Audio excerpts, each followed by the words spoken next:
nonviolence is very mysterious in a lot of ways. Many years ago, during the U.S. wars in Central America, I was the national coordinator of a network that was trying to stop those atrocities. One day I get a phone call, and it says that there's been a village bombed in El Salvador, and they're not letting the human rights community, they're not letting the media, they're not letting the church in to see what happened. They're going to try to put a delegation together to see if we can get in. And so I said yes to that. And then literally the next day I was in the capital, San Salvador, and we drove up. It took us a couple of days to get there because there were many roadblocks. And finally we got about 20 kilometers from the village, and the military said, "You're not going any further. That's a conflictive zone. That's as far as you're going." So nonviolence says, is this the only alternative? To either just leave or use some sort of violence or something? So instead, we just did what sometimes needs to happen, which is you just stay put. Finally, after about an hour, a large truck covered with women and children comes down the road on the other side of the roadblock. And they pull up right by the soldiers, and they say, "How wonderful international solidarity is.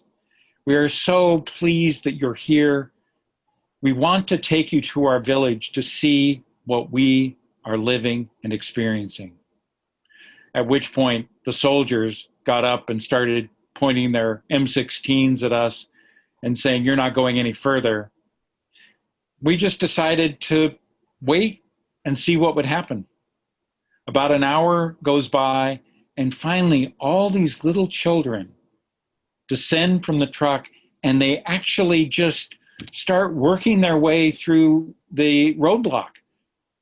One comes up to me and says, "Come on, I'm taking you to my village." And I say to myself, that's insane. These people have guns. But I found my arm coming forward and my palm landing in her palm. And she starts to take me up to the soldiers.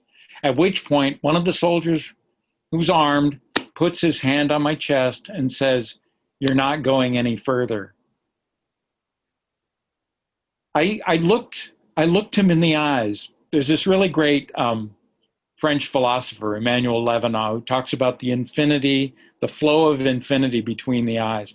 And we had this moment, the flow of infinity between the eyes. And I just said, in my worst Spanish, "I'm sorry, I gotta go." And he looked all of a sudden from mean and determined to uncertain. And I was able to pass through. About 9 of us out of 25 were able to just like pass through before the soldiers kind of got together and stopped the rest of us from going. We start walking. Forget the truck. We're just walking. We don't know where we're going. We go around the bend, and now we're saying, well, clearly they're going to come and arrest us, maybe deport us. We don't know what's going to happen to these women and children. Finally, predictably, a truck comes around the corner. We're thinking, well, this is it. Guy jumps out and says, "Hey, I work for the local church. Do you need a ride?" And we said, yeah, we could use a ride. So we all like pile on the vehicle. Sun is going down. We're heading into the countryside. And we arrive at this village. And they said, "We're going to show you where the attack happened." They described how U.S.-sponsored helicopters, gunships came in and strafed the village and began attacking this particular community. A father with 3 children had ducked into the corn mill thinking they'd be safe there, and instead they were blown away. They said, "We're going to show you the corn mill." So we go to the corn mill. We walk in, and you can still see blood, fresh bits of bone, and they say, "This is our reality." And right then, a helicopter gunship began circling above us and dropping what's called white phosphorus in the area. And I thought, oh, this might be the end. But then it went away, and they said, "Now we need to pray here." And we prayed, there where this atrocity had happened. And then they said, now we have to party. Party? Yeah, let's go celebrate the fact that you are here. So they took us in front of one of the main buildings in a little square, and they brought out guitars and food, and we spent all night in this fiesta where they sang one song after another about their life before the war, and then being driven off their land into a refugee camp in Honduras.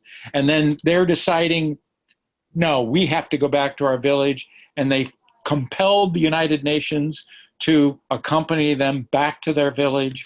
And now they'd been attacked. Why? Because the government's plan was to actually demoralize and destroy these attempts at new life. And they said, we're going to survive. It's mostly women, because all the men pretty much were gone, and they were creating a new El Salvador there. And then they sang a song about these crazy gringos that had arrived in the middle of the night to be with them. We spent the night there, and then the next morning they took us around. You could see where the shrapnel was just covering this whole area. And we found a wooden box. It said Springfield, Missouri on it, which is one of the U.S. arsenals. And it apparently had been filled with ammunition. And when the ammunition was done, it had been kicked out of the helicopter. We asked them, would it be okay if we take this box back to the United States to show people what had happened? And they said, yes, please take it. So eventually we went back, we fashioned a little cross out of it, and we went from congressional office to congressional office at Capitol Hill in Washington, D.C., and told the story. And we said, the U.S. must stop funding death squad government in El Salvador, which is attacking people who really want a new way of life. And I think this contributed to the eventual end of that policy.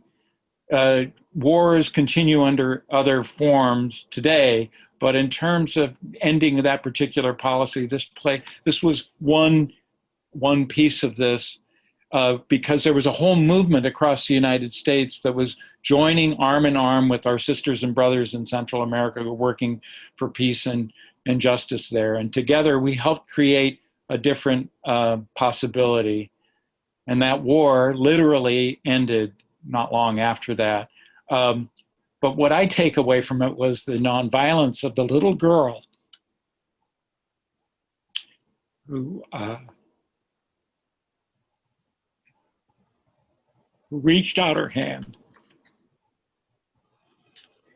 and taught me about nonviolent possibilities, nonviolent life, nonviolent courage, nonviolent struggle, and a nonviolent way forward. And for that, I'm very grateful.